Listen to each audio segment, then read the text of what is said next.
Ndugu zangu wa Tanzania, nakuja tena kwenu.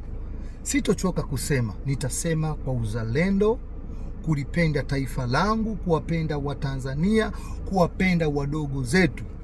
Lazima tuseme, hii dunia ya leo haiko salama kama unavyofikiria. Hii dunia ya leo, chombo cha habari akina haki ya kurusha habari inayemuhusu mmiliki wa chombo cha habari, bali vyombo vya habari vingi vya magharibi vinarusha habari zinazowapendeza wamiliki wa vyombo vya habari. Lazima tuwe makini.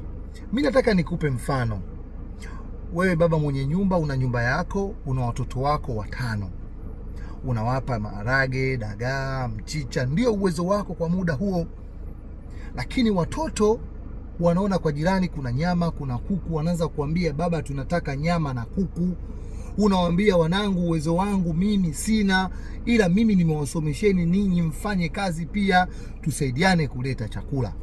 Watoto wanaanza kufanya vurugu, kwamba wanakwambia baba, ni wajibu wako kutupa nyama, ni wajibu wako kutupa kuku.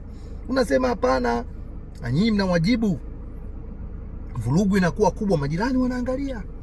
Lakini majirani yao na wao wanashabaha, sababu wewe una kiwanja kikubwa hivi, wanataka wasogeze mipaka, wakuibie kidogo kipande cha ardhi. Vurugu zinaanza, majirani wanaangalia tu. Vurugu zinasogea, majirani wanakuangalia. Tena majirani wengine wanatoa na lungu, ili ukimpiga baba ataumia. Majirani wanasubiria vurugu iendelee. Wewe kama baba, kama mzazi, ukiamua kuwaonya, ndipo wanakuja. Umetumia nguvu kubwa, umeumiza watoto wako mwenyewe. Lakini walikuwa wanaangalia, walikuwa wanatoa na silaha, lakini walikuwa watoi maji ya kuzima moto ule, bado walikuwa wanatoa petroli ya kuongeza moto. Ndio dunia inapokwenda. Haki ni jambo jema, lakini haki inaendana na wajibu, nidhamu, uzalendo na kutii sheria. Hata ukitaka kuandamana, kuna utaratibu. Vyombo vya ulinzi na usalama vinayo haki ya kukunyima haki yako pia, kwa sababu za kiintelijensia, kwa sababu za usalama wa taifa hili.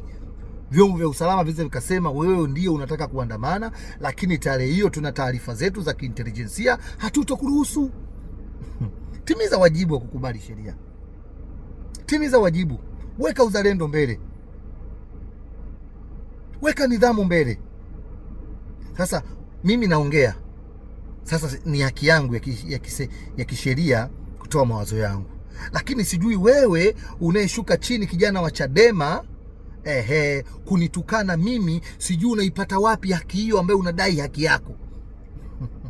Unanitukana hapa chini, unamtukana mzazi wangu hapa, unatukana viongozi hapa. Hiyo haki wewe sijui umeitoa wapi.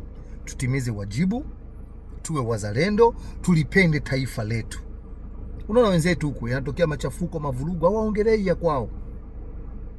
Wanaposti mambo mazuri tu ya kwao, wanapambana nayo kimya kimya.